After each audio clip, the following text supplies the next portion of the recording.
Hello everyone. Hello everyone. Welcome to the Flat Pack Show, episode 88. IG 88. 88. Go on. I'll let you finish what you were just saying, Corey. What you were just saying. I was just gonna say my main man Garrick is back. But anybody who doesn't play Magic isn't gonna get that, and anybody who does play Magic doesn't really give a shit. For a newbie, it's a tough game to understand and get used to, but yeah, it is and it isn't. If you overwhelm yourself, it can be a lot to dive into. But if you start off small and build up, that's the best way to go.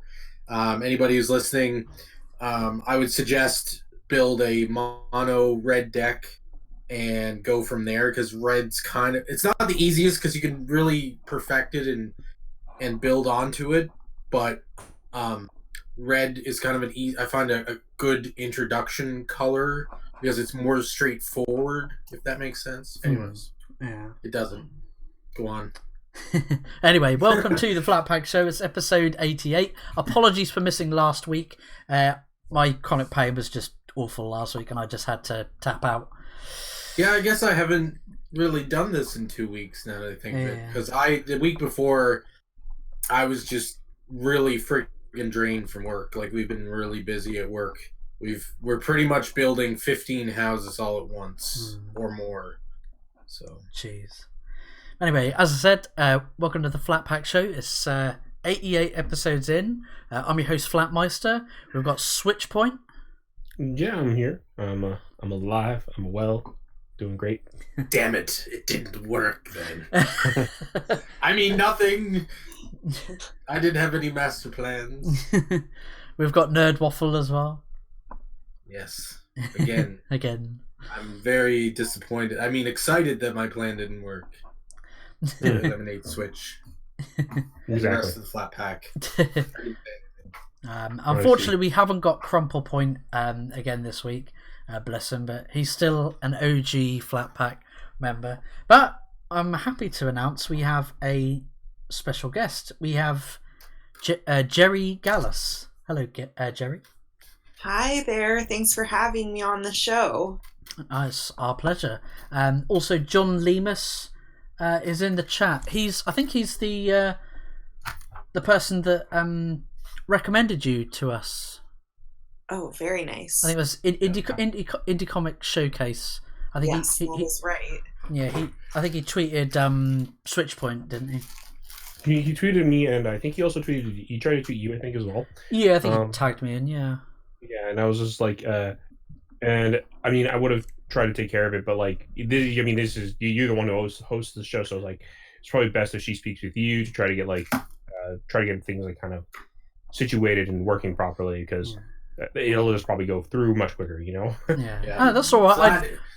Anybody wants to reach out, you can reach out to me or Switch, but like, also not to flood Flat, but he ultimately is the king of. I don't mind if you guys go, no, Flattmeister, we're having this guest on next week, whether you like it or not. I don't mind. Next week, yeah, Flat. but I mean, you usually take care of the schedule, so I didn't want to overstep my boundaries, and I'd be like, we totally have an opening that we don't have, you know. Next week, Flat, I forgot to mention we're having Anita Sarkeesian on the chat. Oh my god! I just thought I'd let you know. Yeah, there you go. That's how you ruin Flat's day. Right? I just gotta ruin it. It's like, no, you know when Darth Vader at the end of episode 3. Yeah, speaking of that, the week after I'm having Jar Jar Binks on the show. I thought you wouldn't care. I thought you'd be okay with that. No. Oh man, that's the most frightening guest I've ever heard of. Jar Jar Binks. Yeah. What are you talking about? Jar Jar's my main man. No, we Jar Jar Abrams. I think that would probably be Jar Jar Abrams. He's going to destroy Star Wars. Well, putting Last Jedi next to the prequels, I appreciate the prequels a lot more I actually really like, if you support the Darth Jar Jar theory. Darth Jar Jar theory, yeah. It does hold up water, and I definitely like Jar Jar more than some of the characters from the new Disney trilogy. I'm not going to say that I like the prequel trilogy better because of the new movies. I just think that I just don't like the new movies, and I just don't like the prequels. It's just simple as that. Like, I just don't like. I'm not going to pick between this crappy thing and this other crappy thing. They're just terrible because they're terrible. What about you, Jerry? Oh, yeah. What about you, Jerry? What's your thoughts on Star Wars? I've never really been much of a Star Wars fan, but I rewatched the original movies like a year or two ago, and I was like, these are way better than I remember them. Well, there's a sense of nuance in the originals, right? Like it's very much like there's no indication that the Jedi are 100% all good, or that the Sith are 100% all evil.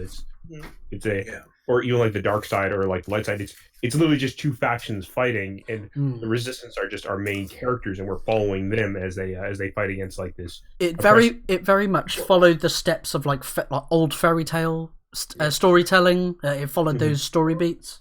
Well, even I know that George Lucas was a big fan of Joseph Campbell's hero's journey, so that's basically the study of all of those fairy tales, so it totally makes sense. Here's the thing too, is that I thought about this the last couple of weeks, and the problem is that with the prequels and the new trilogy or new movies, George Lucas in the original trilogy had people that were like, no, George, no. Yes, we like your story, but your dialogue sucks and your editing sucks. He had his wife who actually helped edit the original Star Wars, A New Hope, and he had Steven Spielberg tell him like, yeah, that's crap, and somebody else, I forget who the other director was, Martin Scorsese maybe. I don't want to say that for sure though. Anyways, in the prequel trilogies, George Lucas didn't have anybody to come along and say no. He had a bunch of people he hired that were like his underlings that are like, oh yeah, George, this is the best. Jar Jar Binks sounds like a great idea.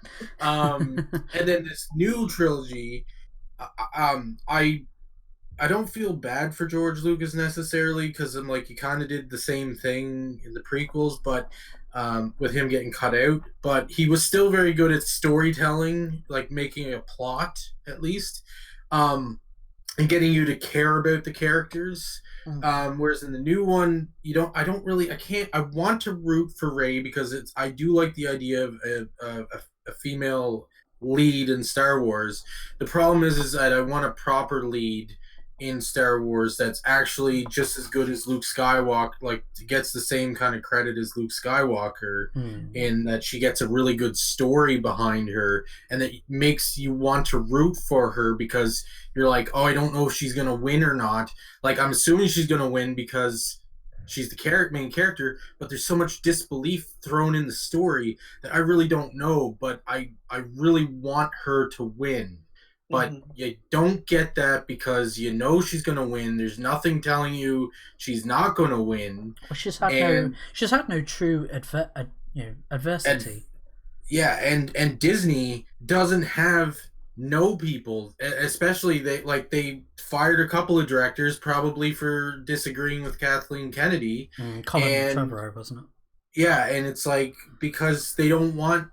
Not only do they not have people that are no people, they don't want no people. So they strategically and forcefully try to make sure that there's yes people in it. Like any big corporate company doesn't want people objecting to them, which this is what you need. Like, you can't listen to every fan because everybody has a different idea, but you should have a team of people that you can trust their opinions, that if you make something that maybe did something good here and maybe not so good here would come in and say, listen, I really like your story and your characters, but maybe your dialogue's not good. Maybe your editing's good. Let's go back and work on that. And that's how you get a good Star Wars trilogy, like the original.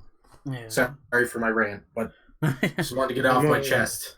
You're right, dude. Well, no worries. And I'm not even, because I'm not gonna.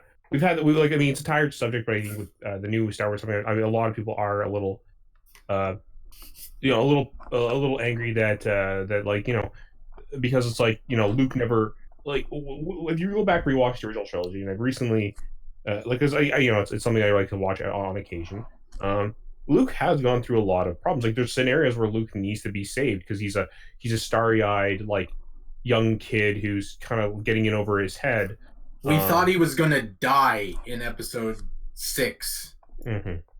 And then we actually throughout the movies, it's clear that he grows throughout each movie. He becomes a little bit more mastered, a little bit more confident. And by the third movie, even when you feel like he's ready to take on the dark side, he's ready to finally win.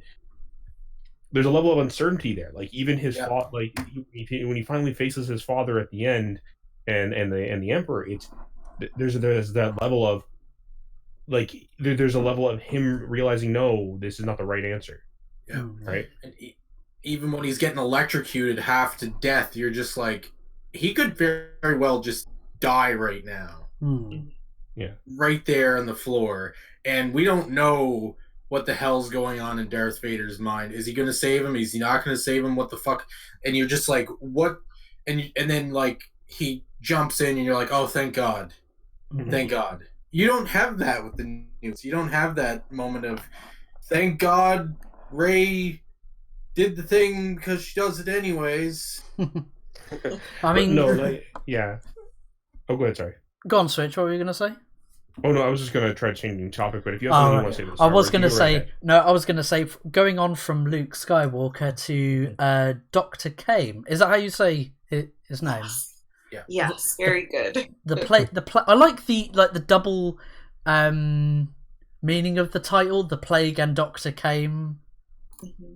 Like both the Plague and the Doctor. Yeah, I wanted to include them both in the title because I feel like the Plague is itself a character, or at least it's Dr. Caim's antagonist that he has to try to beat at every corner, and it doesn't work out so well. That's interesting. That's really cool how you took something like the Plague and made it a character. So is this a? Oh, go ahead. Sorry. No, go ahead. I was just gonna ask, so is this taking place during during the Renaissance era of Europe, or? This takes place, I decided to put it in the 17th century. That's really when the Plague Doctor outfit was invented. And I always do a lot of historical research for the graphic novels that I write and draw. And so, there had been plague doctors before the 17th century, but they probably did not wear the whole beak outfit, hazmat, precursor to a hazmat suit, Yeah. I love the project synopsis. It's like, and every man with a beak. Yes. Well, I really wanted Dr. Caim to have both his own personality, but also to be kind of representative of anybody. He's kind of anonymous in a way because you never see what's underneath his costume. So he could be a he or a she, he could be any gender, any ethnicity, you don't really know, but at the same time, he has a very distinct personality. And so that was really important, I think, to the character. I think these is really cool. I love because I love the Plague Doctor kind of things. It's especially the little things of the nuances with these characters and because there's also the whole this is also kind of when the Plague Doctors were also helped form kind of almost a pseudo union back in the day. For sure. And there's a really cool idea behind that, and I loved it. And I don't know if you're going to tackle that part of the storyline or not, but it was interesting because, like, I don't know if you've back before like Assassin's Creed games became like overly saturated and too much trying to push like their current whatever they're trying to do with the Assassin's Creed games as it is now. They would definitely try to like pull from these historical things, like not 100% accurate, but very close to it. And, pull ideas. Yeah, in Assassin's Creed 2 and during like the Ezio trilogy, which is the Assassin's Creed 2 trilogy, or the Renaissance era of. Yeah, they really pulled a lot from the Plague Doctors. Like one of the cool things about those games was the Plague Doctors were kind of like your secret network that they worked with since your character worked closely with the church. They were kind of like the characters that would kind of be like your underground information network, and that's actually a really cool idea. I liked it, and it worked in the setting, right? And it made sense. That people that had their ears close to the ground and they were hiding in plain sight. Exactly. The only flaw I find in that, though, is that I don't think that there would have to be many people being plague doctors and being replaced, because plague doctors didn't have very long lives. Yeah. Yeah. I mean, well, you have to put some a little bit of disbelief for a video game, right? Hey, son, what do you want to be when you grow up? I want to be a plague doctor. Yeah, there's a long career in that. Well, and actually, a lot of the times, like from the research I've done, they were mostly like pretty young guys who were these plague doctors, like really inexperienced. Yeah. Like maybe not having much medical training, if any. So it's kind of like, not great for the patients either. Well, I mean, it was the year, because like this is when doctoring was starting to go through the experimental phase of like, what can you do safely, what can you get away with, what's ethical. Yeah. Right. Well, those standards aren't built yet. Opium, that's a good option. A lot of, like, let's bloodlet because we should bloodlet their arm because of the moon and, this asteroid, and, like Mars is in alignment with Venus, so we should bloodlet on the neck, like that kind of stuff. Yeah. And then I know there was also like, there's records of like a lot of doctors experimenting on themselves to see if like certain medications and stuff like that would work that they had plans for. It's like, I swear I'm trying the opium for science purposes. Yeah. Like, I guess I'm dead and I've overdosed. But it was fun. Well, like the medicine really didn't get much better, like even hundreds of years later. Yeah. Because like just another person of historical figure of interest to me is Robert Louis Stevenson, who wrote Jekyll and Hyde and Treasure Island, and that's already like 200 years after when my graphic novel was set. And I read this one letter that he wrote, and he's like, oh yeah, I'm like really sick, so I'm trying aconite. They prescribed me aconite. I'm like, aconite is wolfsbane. Like, it's called wolfsbane because they used it to kill wolves. Like, I don't think that that's going to cure you. No, so I guess we should all be happy we live in the 21st century. Oh yeah. I think the biggest advancement, honestly, which we're losing, is antibiotics. That's right. And unfortunately, we're losing it. But apparently, and I actually watched this on the news tonight, and it was like before I came on here, and it was I guess they're going to be trying to go into the ocean to find bacteria, because 1% of the bacteria, or only 1% of the bacteria we bring back is of any use, and it is used for cancer treatment and stuff.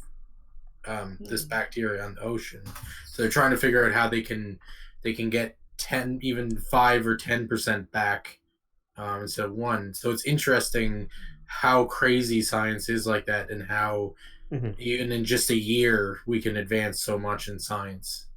Definitely. Well, and then also it's strange because, you know, so everyone, I just have to see all sorts of things about bubonic plague. Like people will send me things, or I'll just see it online, and it's like, oh yeah, there was this case of bubonic plague this year, and like it's 2019 and there's still bubonic plague. It's kind of isn't it in like California, isn't it, in Los Angeles and San Francisco? There's been, I think they're worried about the like homelessness and the like tent cities, that it could potentially cause bubonic plague to spread, because I guess they're living in such tight quarters, and of course it's the fleas on the rats, so I'm sure that those are the rats are out and about.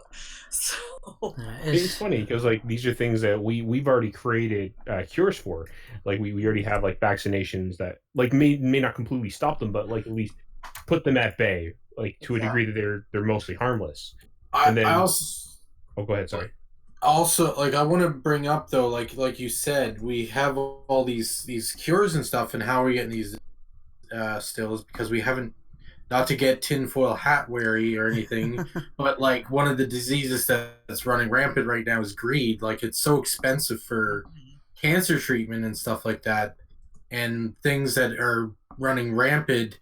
A lot of companies are trying to profit off of and stuff, like not even just make a profit, but like over profit on this kind of stuff. Definitely. So, well, no, yeah, and I agree. Like people who are asking more money for a thing or for something that they shouldn't be asking for more money for, I don't think is right. But at the same time, it's like those are people that I think like should be definitely looked into, especially like. But it's mostly I find individuals who own the rights to these things. Yeah. Singular, like they buy the 100% right now, and then they mark it up like that 300-400%. Rather, it's more than the companies, because most companies I found when it comes to these drugs, since there's like a share of people that own that company, if it's an openly shared company, usually they'll want to try to make it accessible that they can make some profit off it, because who can afford, if they give it to people who can't afford it, they're gonna not make as much money as putting it out there in a bulk. Yeah, and I'm not saying it won't be unaffordable at first. Like at first, until it becomes mass produced, it's going to be a little bit more expensive. But like let's take a look at something like Advil or Latonil. When it first came out, that was expensive, but like over time, it became a much more accessible item, and now people can easily get their hands on it without any issue. But that's the thing, is that some of these things are coming back because bacteria works that if you don't like keep on top of it or something, it just comes back in full force, kind of thing.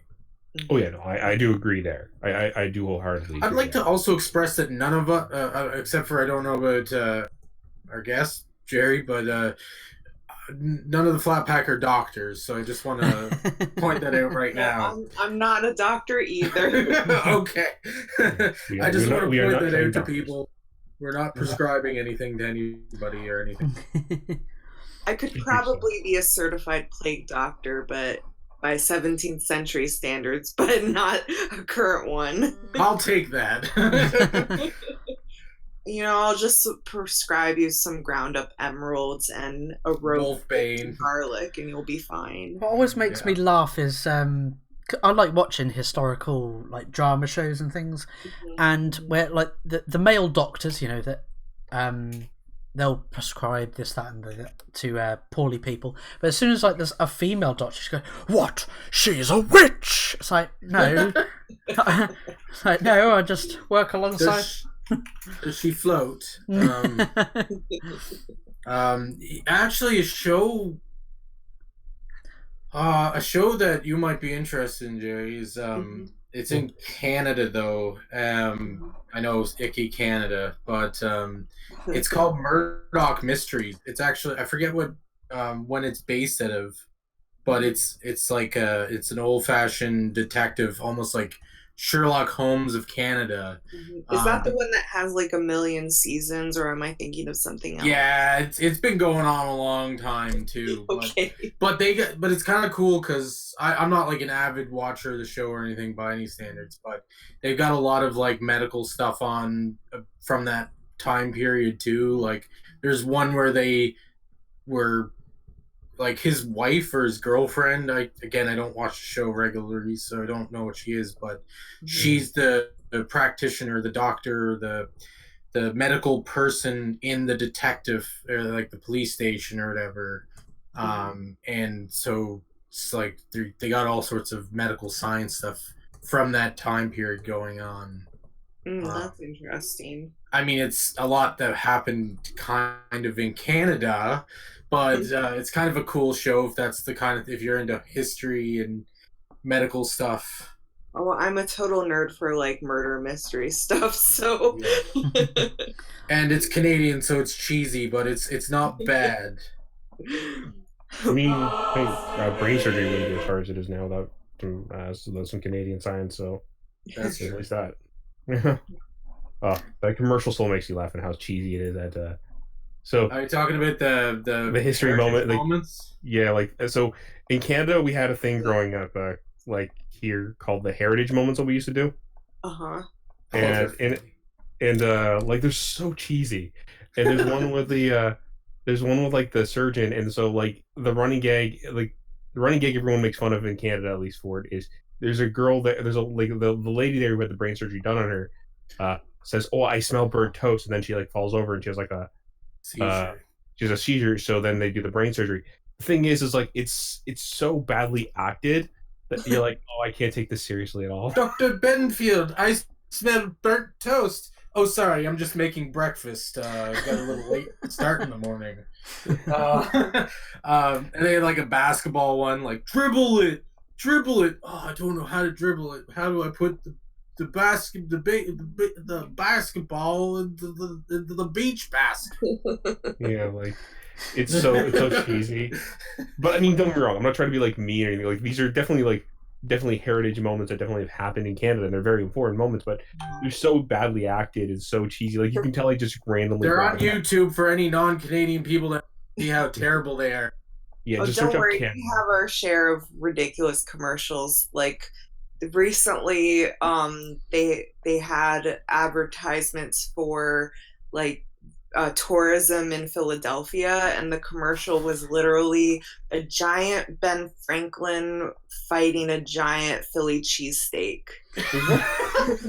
I mean, that's pretty historically accurate, I would think. Like, definitely want to visit Philly after seeing that. Did you have to down it with a side of Coke afterwards? Right.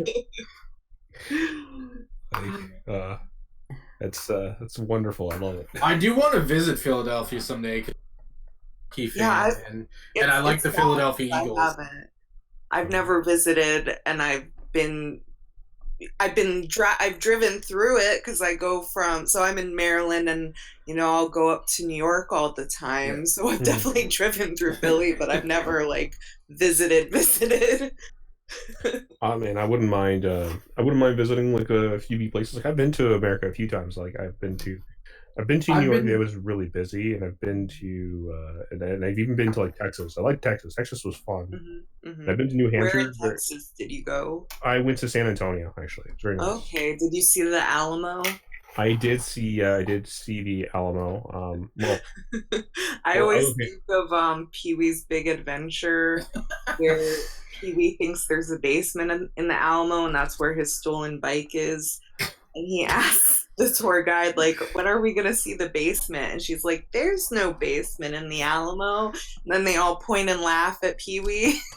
Oh, God. I was to New Hampshire when I was like 3 or 4 years old. That's the only time I've been to the U.S. or outside of Canada. And we went down, and my sister, who's like 10 years older than me, was like, I had to we went on Canada Day, which is really close to the 4th of July anyways. And we have little paper Canadian flags or whatever. I brought one with me. I was waving it there, and my sister's like, oh, don't wave that.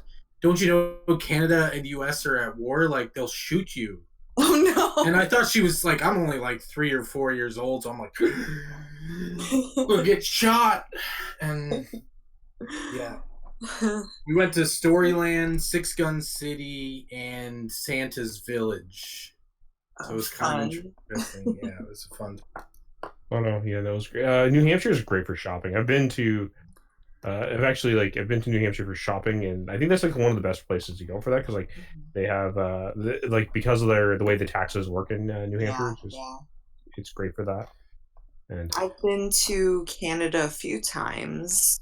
I've been to Vancouver a couple times, and I have been to Nova Scotia on a cruise once. Yeah. oh wow, Nova Scotia is pretty fun. I mean, well, Nova Scotia is where Nerd Waffle, that's where I'm from. Nerd is from. He's from PI. Okay. But if you ever come to Nova Scotia, I mean, I don't know if you got a chance to try any like the donair or the poutine last time you were here in Nova Scotia. No, I don't think I did. I would have remembered that. They're quite delicious. They're very fatty and very bad for you, but very good for you too. Good for your soul, at least. That's what I'm told. I was just reading about your about the author bit, and you do seem very well travelled, Joey. You've been to Tokyo, Japan, as well. Yes, I studied my junior year abroad as an undergrad. I spent a year in Tokyo. So I've been basically studying Japanese since I was in elementary school. Like I had my parents buy me a Japanese English dictionary. Oh wow. Konnichiwa, hana kodomo techi.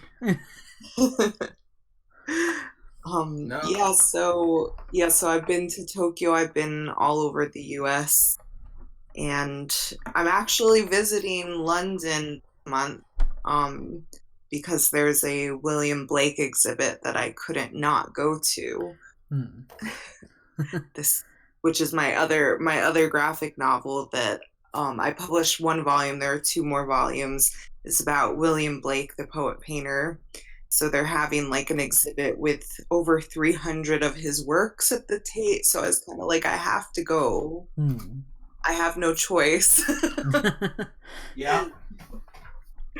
Oh yeah, no, you're gonna have a great time at that, and then so you said you studied Japanese, and you study like I'm not sure if have you studied any other languages other than that, or just Japanese? I took 3 years in high school of Latin, and I don't know any Latin. No, it's fine. Like my real question is more along the lines of what do you think of like because so Latin pop. What do you think of Latin pop? Exactly. So what's your stance on the whole like adaptation argument? Like you know how like currently right now like in media there's a whole discussion of like how well it adapts like say like Japanese media or media from like other countries and how they adapt our media and stuff like that. And do you think on the most part, do you think we're doing a very decent job at that, or do you think there's certain stuff like that we miss in nuances? And like I know it's a bit of a complicated discussion. Yeah, I mean, it definitely depends on the production.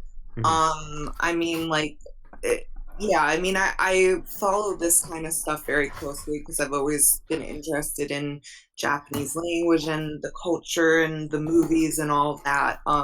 It's always interesting to me when like Hollywood's like, oh, we're gonna remake this anime, like we're gonna do Ghost in the Shell, and it's like, oh no, is this gonna be a train wreck? But it's definitely something I follow closely, and I mean it's always to the American adaptations of Japanese things, I think there's a learning curve. I think that perhaps the newer things are getting slightly better, but it's always a challenge, I think. But right now I'm very impressed. I've been watching, I don't know if you guys have seen The Terror, which is on AMC. This is the 2nd season, and it has to do with the Japanese and Americans being interned in America during World War II, and they've done like for an American production, they've done like a really good job with all of the Japanese stuff. Like they've had whole episodes in Japanese, and it's like good Japanese. Oh wow. Yeah. Because like I can tell when it's like, oh no, this is bad. Like Idris Elba trying to speak Japanese in Pacific Rim, that was bad. I remember that. That was you could hear the like. There's kind of like a bit of a pause and stuff like that, like the way he was speaking. It was Yeah. like well, it's because like it's not his native language, right? He's trying his best to like speak something that he's not used to, and I get it. Like, they're trying to make the convincing world like, oh, this is the world where like everybody knows every language type of thing. I'm like, it's not how that would work. But I accept what you're trying to do. Yes. Yeah. It's like you tried. Here's a gold star. Like, I've noticed a lot with a lot of Western adaptations of Japanese created projects is they don't stick to the source material, and there's like, for instance, Netflix have announced they're doing a Cowboy Bebop live action Netflix adaptation, and I recently watched Cowboy Bebop the start of this year. I really enjoyed it, like the style, the use of jazz just suited the style of the anime. And what was it? They're race bending some of the characters, which I really can't stand it when Hollywood and stuff do this with characters. That if there's already like an established, I mean, I know in the anime that oh crap, the name has gone from me. Is it Jet? Isn't it Jet? The main character, Jet? I know he was voiced by a black guy, wasn't he? Yes.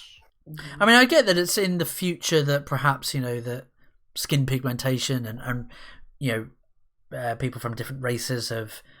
Well, I mean, here's the thing, right? Like, Jet is supposed to be like a very much old-fashioned mechanic, like tired of... Like he's seen everything before type of character. Yeah.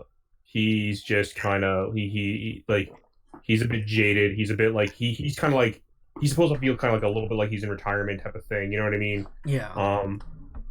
And like I don't know if the thing is like if they don't push it as, oh, it's race and this is just a decent actor to play the character, I'd be more than fine with it. But my concern is like when they do live action, like I had my issues with Ghost in the Shell, and not because Ghost in the Shell was I don't think Ghost in the Shell was a all bad movie, but my issues run deeper with certain like nuances were lost in the live action adaptation, right? Such as like when I said before, Motoko being like she was a cyborg since pretty much almost birth. That's actually like a key factor to her, like, because part of it is she doesn't understand what human emotions were because she never had a chance to. Because like literally part of her backstory is since near birth she was always a cyborg because her parents were killed during a car accident. Yeah. And so so like part of her story is I don't understand human emotions. I've never even had a chance to understand them. Yeah. Right? Like I grew up entirely as a cyborg.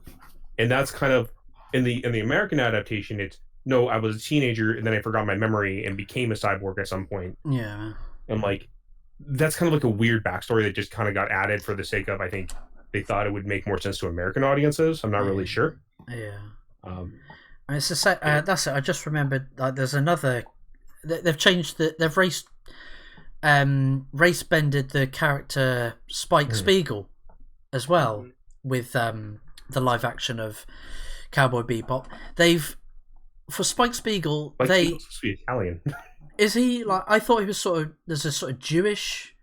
Spiegel sounds like German, sort of Jewish sounding surname. Well, the idea is that like there's strong hints that he used to be part of the mafia of some sort or something. So he could have been Jewish. He could have been Italian. He was from that area. The whole point of the point of his character is that he's supposed to have strong ties to like the mafia and stuff like that. Like he's getting away from that. Like, and I mean, something like that too. You could like Italians can be Jewish, Yeah. So I think he was born on Mars or something, wasn't he? But he definitely. Yeah.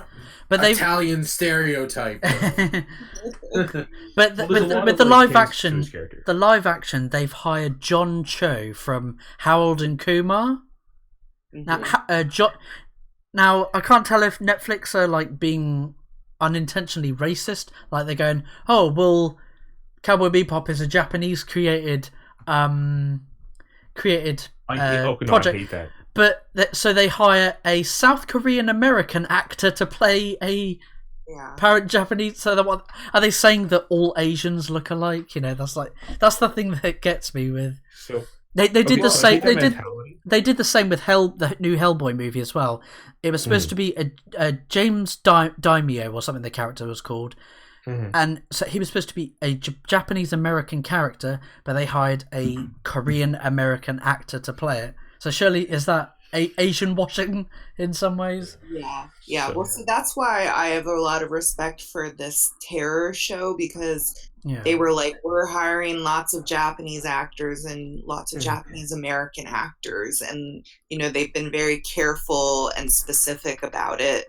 When like with the Cowboy Bebop adaptation, I know that they were always kind of concerned about complaints about whitewashing, but you totally made the right point. It's like, well, he's not even supposed to be Japanese in the anime, Spike.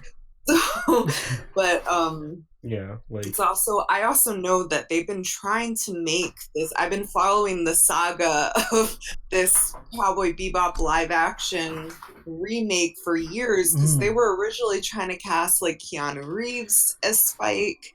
I think Keanu could have done a fine job, actually. I think for sure. What were you going to say originally, Switch? Sorry, I cut you off at one point. Oh no worries. Sorry, I do actually like John Cho as an actor. Like I've seen him in other roles, and I think he's very decent as an actor. But he is. I would not pick him for Spike Spiegel. Like and not that, like if I were to pick him for something, like if I was like a live action adaptation of an anime of some sort, I would think he would be better suited for. I think he would be better suited for something like if they were to do like a live action adaptation of Full Metal Alchemist, and he were to play like. I think he could play a fairly decent like General Mustang, John Cho. Like he definitely I feel like he could do that. And not because General Mustang, I know he's supposed to be European, but like this is one of those scenarios I'm thinking more of the actor and what he can do more than like the race at this point. It's just that he doesn't come off as that type of. He doesn't come off as like the gunslinger in space type of character to me. You know what I mean? Yeah. We should be working away from like caring what people's races and stuff are, and working towards like who's the better actor for the position and stuff like that. Definitely. But that's the thing, is that a lot of the people who care about sort of making things more diverse somehow flip and go the other way. Like they completely run past the goal point and like go completely into the net, in the sense that they're like, oh, we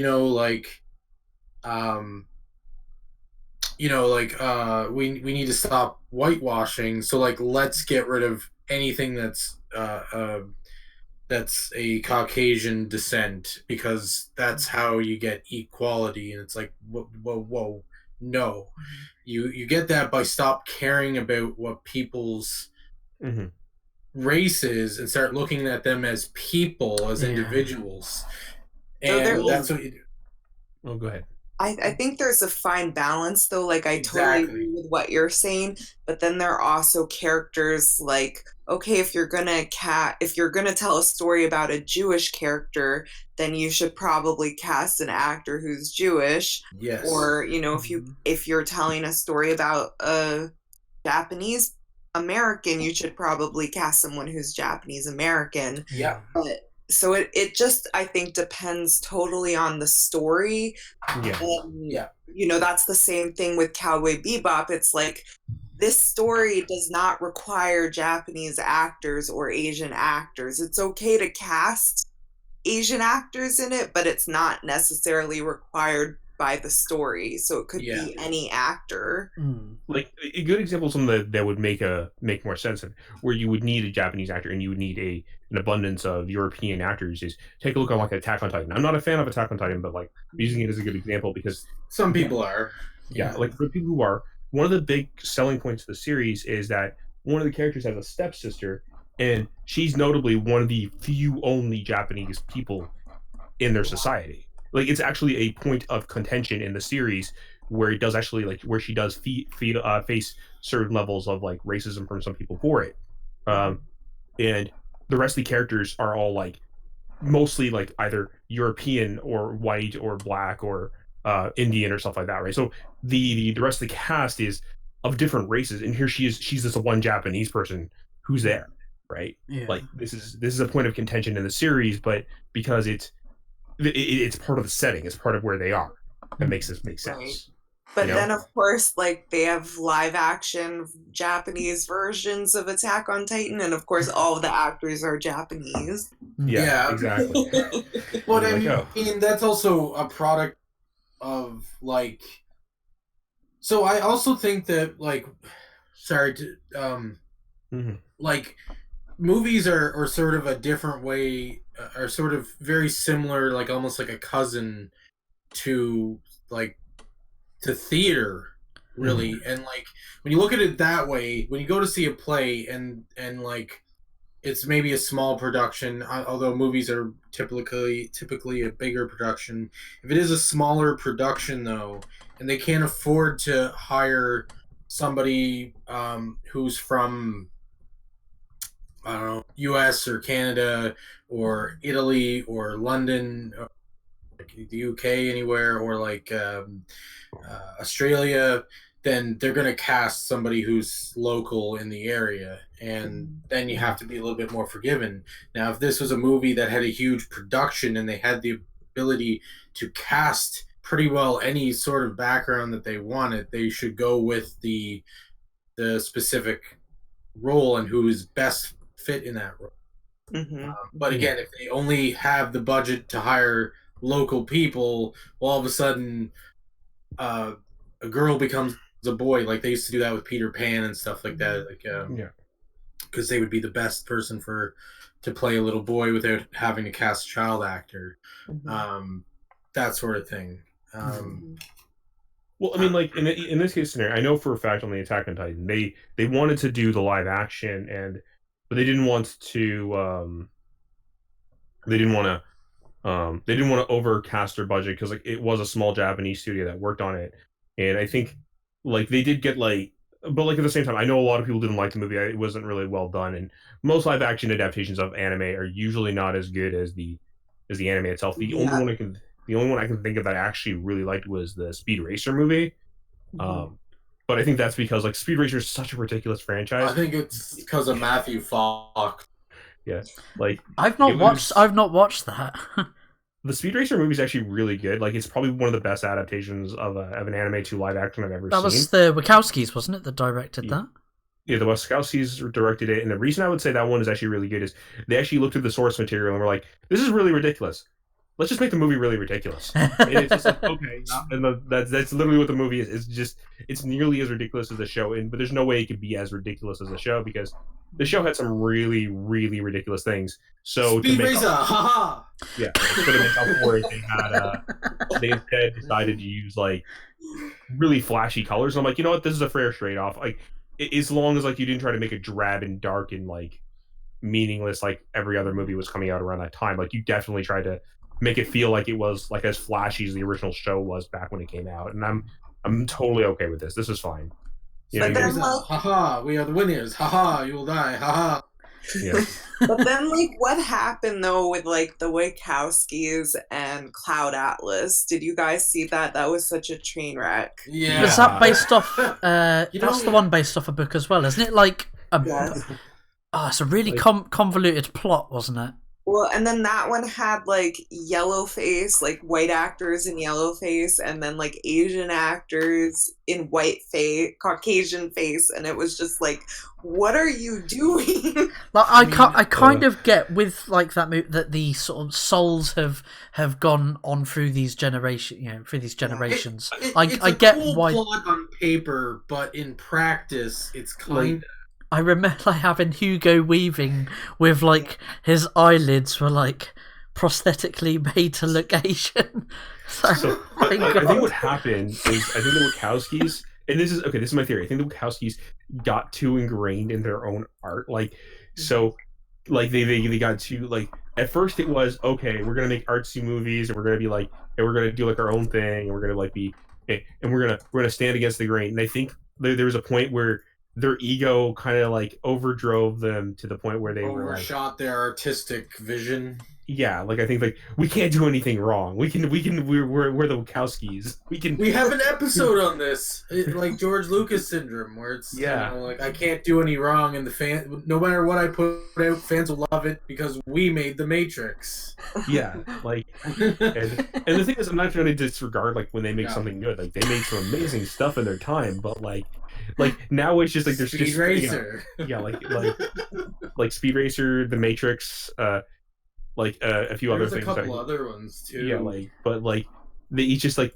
Oh, but I'm also not going to disregard like the silliness of where they've gone from now to that. Oh no! Of course you're going to bring up pictures of it. Of course, flat. Yeah, it's just effed up that they made Hugo Weaving look Chinese for Cloud Atlas. They're Korean, aren't they? I thought it was the future in the future. Sort of the last act where it's set in the dystopian future. I thought that was Korea because there's a load of Korean names. Well, the book itself is like very vague about like how like race and like gender and stuff like that works in Cloud Atlas. It's like very like because like I agree with you, like there's Korean bases, but like there's a lot of it's really weird because like there's a whole discussion of like blendings and stuff like that. Yeah, I've read some of the book and it's okay, but it's a very artistic-y kind of overshooting book too. There's a discussion about trying to make like this supposed utopia of like where there's like where gender and like race are like stuff is supposed to be like a distant thing of the past. I think they were trying to get that feeling, but made some really bad decisions in trying to do it. It's kind of like. Sorry, go ahead. I was just gonna say, I think in the book there was nothing about the souls being reborn. I think that was totally the invention of the movie. Yeah.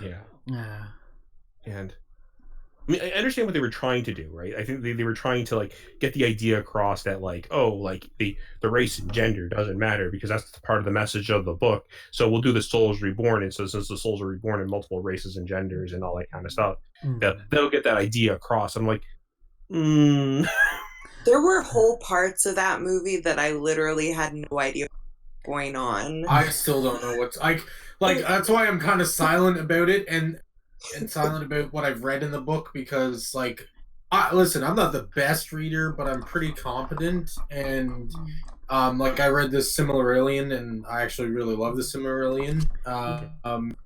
But like I have no idea. I don't even remember what happened in the movie or the book too much because I just didn't understand what was happening. And usually that kind of stuff I'm like with the movie at least I'm into reincarnation kind of stuff. It's really cool. I like the idea of that, especially in sci-fi, but it's just like out to left field. I tell you one bit I do like about Cloud Atlas is Tom Hanks playing that thuggish guy who's released like a book or something, and he throws the critic off the roof. Yes. He's got like that really like what sort of a Cockney accent, like what you fucking mate, what you fucking doing? I'll throw you off this fucking roof. I found the clip.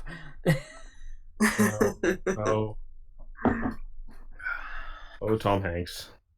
Tom Hanks is a great actor. Oh no, I love him. He's an amazing actor. I think there's only one movie I was really kind of bored with was Captain Phillips. I didn't really enjoy him in, but that I don't know.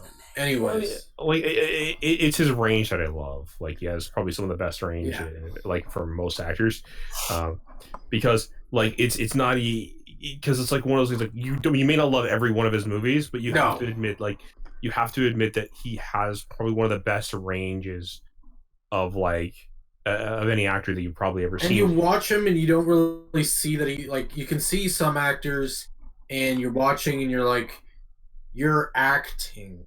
And with him, it's like when you watch Tom Hanks, he's got like this genuineness about him, about his acting that it's like so genuine, it's believable. Like there's no acting tics. He doesn't really have any acting tics to him that like, oh yeah, he's definitely acting right there. You could like you get so immersed in his movies because you almost believe he's that character. Well, I mean, take a look at something like like we have Tom Hanks going from like, okay, Woody in like Toy Story, like Castaway, to like Forrest Gump. All those movies came out around the same year. Keep that in mind, right? Yeah. And all three of those characters are very wildly different characters. You're like, what is this man? Yeah. Are you guys gonna see him as Mr. Rogers? I am excited for that. Actually, that is definitely a movie. I'm actually intrigued to see what he actually does with it. Sexy Mr. I think he, I fear that people are going to, because he is still a good actor. Don't get me wrong, but my fear is that there are still going to be people who are going to be like, he didn't really look exactly like Mr. Rogers, and didn't talk exactly like Mr. Rogers. You're gonna get those people with every one of those movies. Oh yeah. I'm actually just happy that like we're actually getting a movie that's something that's original now. Like an actual a pseudo kind of retelling of Mr. Rogers' life or documentary, if you will, or whatever you want to call it. Yeah. But like this is something that's like it's finally something somewhat original. It's in who doesn't want to know the story of Mr. Rogers? I mean, well, he was a beloved person to many from all different walks of life, you know. Yeah, exactly. And I think this is a movie that actually I feel it's one of those things that when somebody tells you, oh, this is a movie you made, it's like about time. Like it's like I'm surprised we haven't done it yet. You know what I mean? And like and hopefully they do Mr. Rogers justice with the movie. They've chosen, as far as I'm concerned, they've chosen the right actor for the role. Yeah, it's now all about whether or not they direct it and they film it properly now, and hopefully they do. You know, that's my point there. So we get off topic really easily and a lot. I've noticed. Yes. No, not. I mean, just to our guests there. We all fucking know how we are. Yeah. It's all good. So I have a question about your actual book. How many pages is it? It is 100 pages. Oh wow, that's 100 pages of jam-packed action about the plague and plague doctors. And yes. So is there any kind of other so we know of the character the Plague and Dr. Caim. Is there any other characters, not to give too much of the book away, but that are kind of noteworthy that you kind of enjoyed writing or you think people might kind of enjoy reading about? One of my, most of the other characters are Dr. Caim's patients, but there is a passage that I enjoyed that I think will be pretty funny. That's about a highwayman, because these plague doctors were considered valuable during the time period, and because they were hired by the city paid their salaries, so there would be highwaymen who would kidnap plague doctors for ransom, like historically. Yeah. Oh, wow. So that comes into play for a couple pages, and I think it's a pretty funny and memorable part of the graphic novel. No, I'm like this sounds, and it sounds to me like you pretty much have most of the script already laid out for the book, and you're just trying to get the funding, of course, and get the book out there to get people.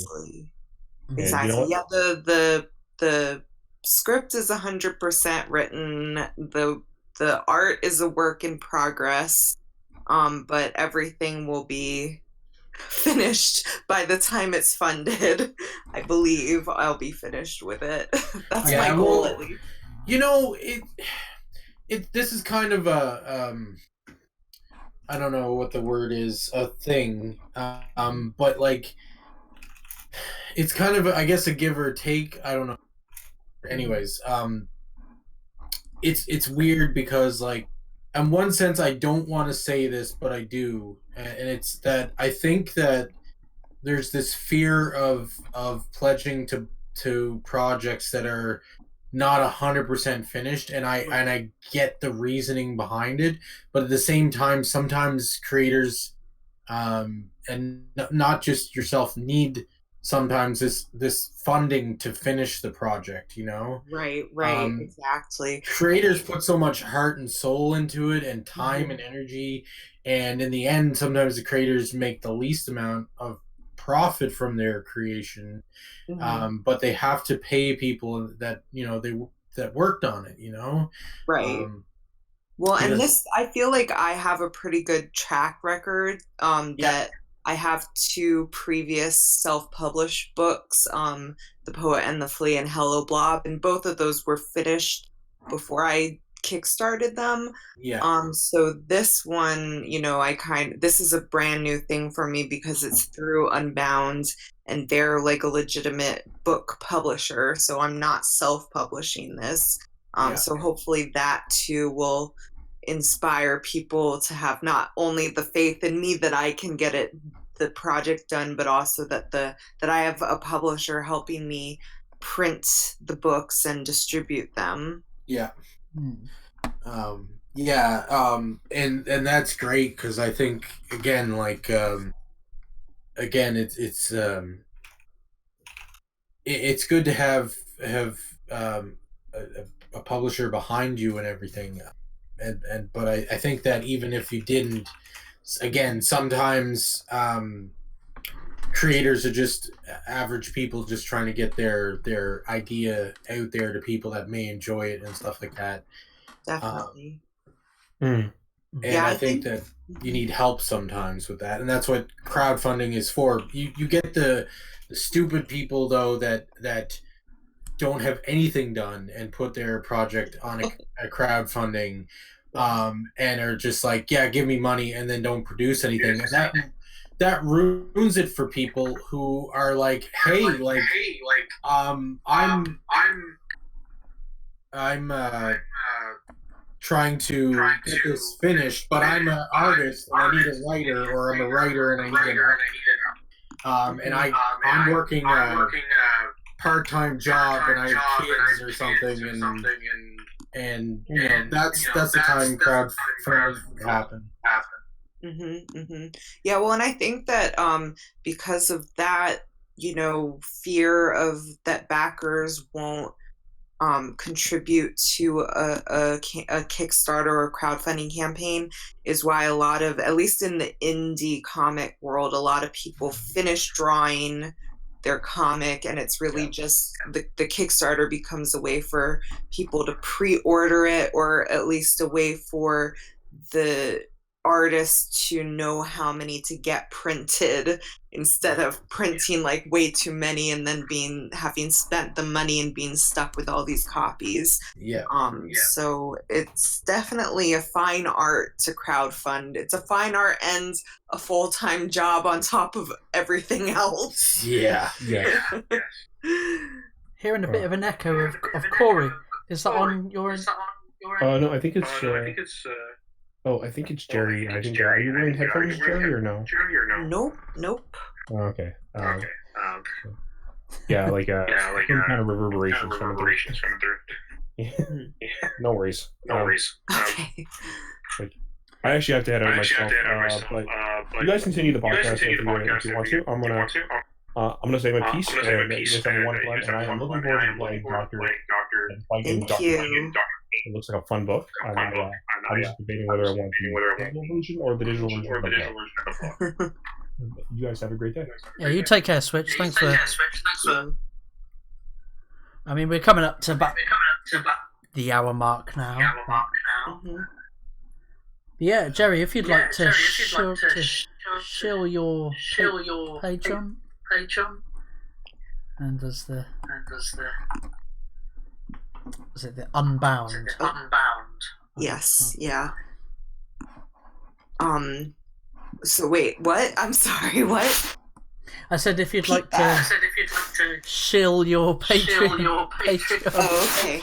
So should I tell the people out there the website, the address then? I did put the link in the Okay, description. so then I guess I'll just describe.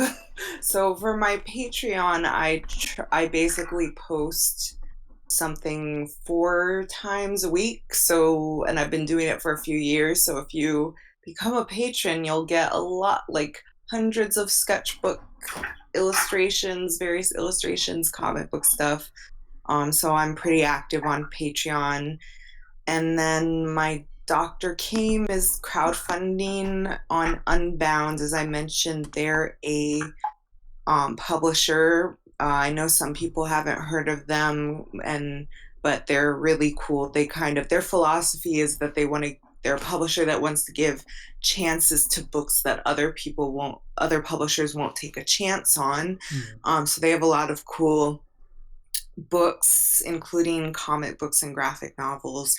And there's no time limit on funding. We just have to reach 100%.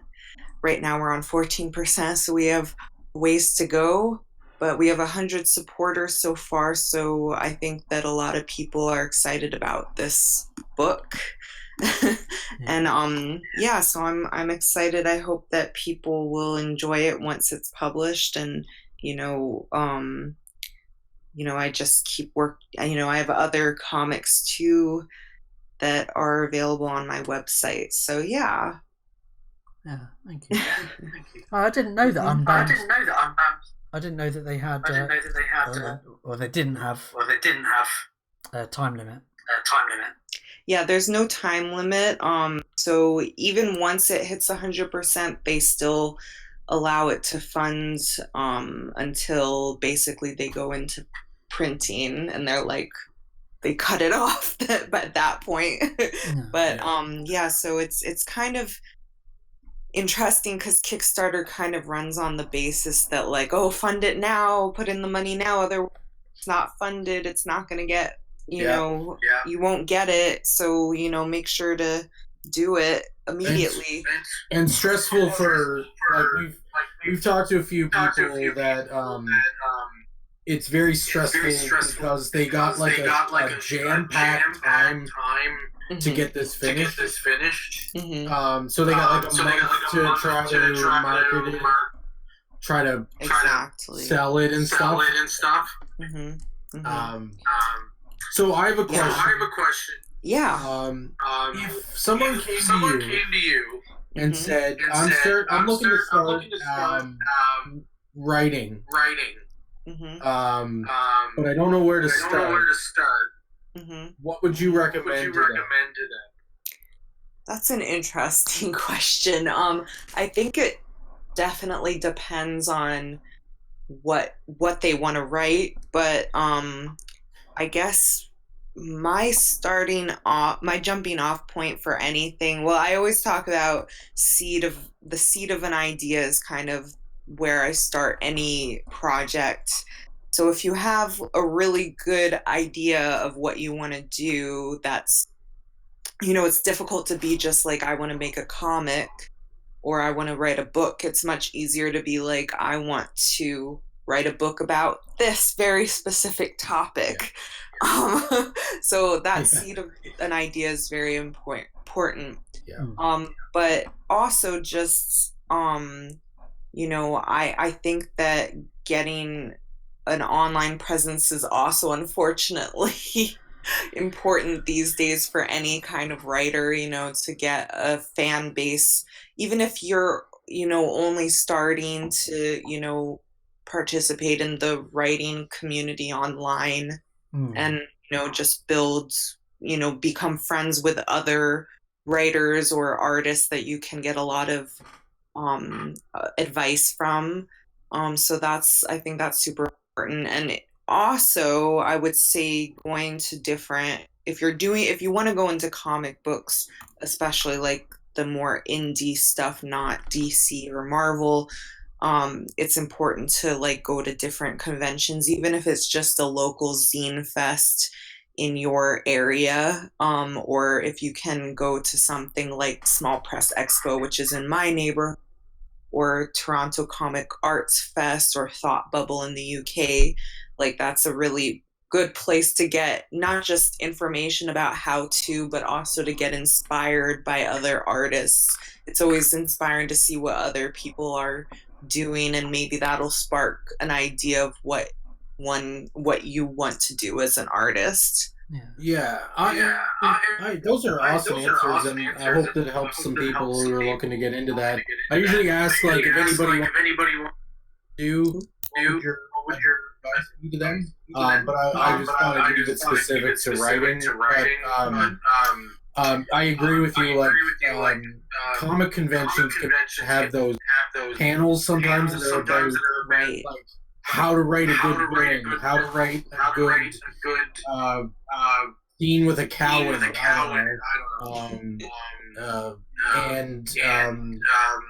I mean, I can personally back your advice about networking with other writers too, because it's certainly helped me, and I've met some really good friends through the writing community and stuff too. Mm-hmm. Yeah, well, it's a good sounding board to have, like, even to just, I all the time people will come up to me at comic conventions that I'm exhibiting at, and they'll ask me for advice, and it's like I'm happy to give people advice if they want it. So, I'll talk your ear off if they want. So yeah, no, it's always good. Like I like action because we have people who might be tuning in and might be thinking, how do I do this thing that this person's talking about?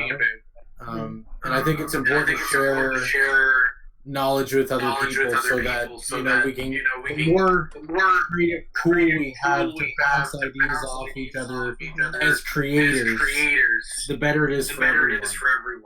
Definitely. And I think that that's like a really big movement right now on Twitter, the illustration community, that like people are very supportive of each other, and it's not about like competing with one another to be a better illustrator. It's like, trying to support each other and encourage each other to create and share. Yeah. We've come up to about the hour mark. Thank you ever so much for taking the time to come on the show, Geri. Oh, it was my pleasure. Yeah, thank you very much. It's fun talking with you guys. Yes. Yeah, we always say this to all the other guests we have on. The door is always welcome for you to come back in. Oh, wonderful. Yeah. So when the book has become all successful, I'd love to have you on again. Okay, yes, great. I'll keep that in. Write that on my calendar. when your book becomes like directed by the Wachowski brothers, sisters, or whatever, and it's the next Cloud Atlas, definitely come back and we'll talk again. Hey, I would be happy if Hugo Weaving would voice Dr. Caim. Like, oh, that would be awesome. I was just about to ask you. Who would you cast? I don't know. I mean, I love so many actors. I'm such like a fan of so many actors. I would be happy with, or like maybe like Tilda Swinton or something. I don't know. James Franco. Oh, no. No, that would be a little bit of a nightmare, perhaps. I'm not. He's a good actor, maybe just not right for that. Right, Tommy Wiseau. No, the perfect person. Oh shit! His name just slipped my mind. But you'll get it. All right. Oh no, Matthew McConaughey. Yeah, Do you know what? I that was was just my- thinking that. No, my mom, the were-lizard.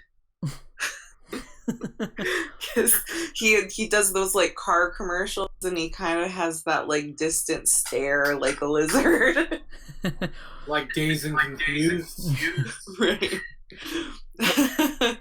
Hey Corey, Yeah, what about having nerd Owen Wilson as Oh, I Caim? would go Wow. I'm a doc. I'm a plague doctor. Hey, if Wes Anderson wants to direct Plague and Doctor Caim, I'd be happy with that. Yeah.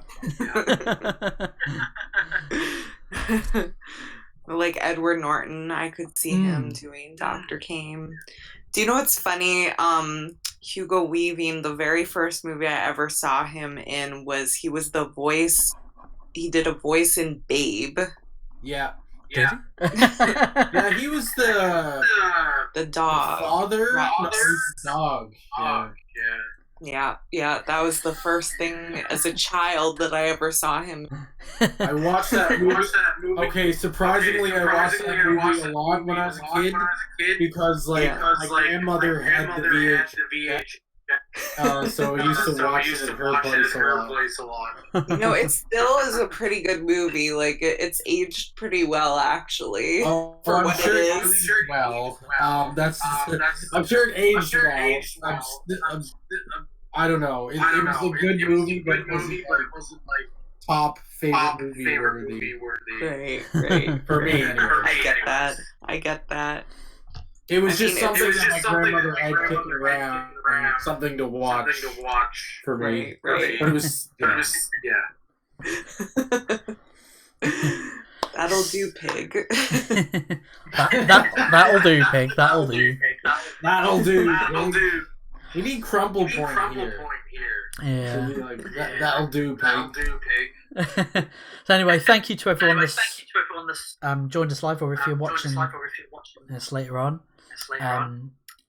Don't forget to check out all the details I put in the description of Geri's Unbound and Patreon. I think I also put your Twitter in there as well. Great. Yeah. Wonderful. So with that, I've been Flattmeister. It's been Nerd Waffle. Keep it toasty. It was Switchpoint. He's just gone. And it's been our very special guest, Geri. Thank you. Yes. Thank you very much, and we'll catch you in the next episode next Wednesday. 11 p.m. GMT, which is about 6 p.m. Eastern.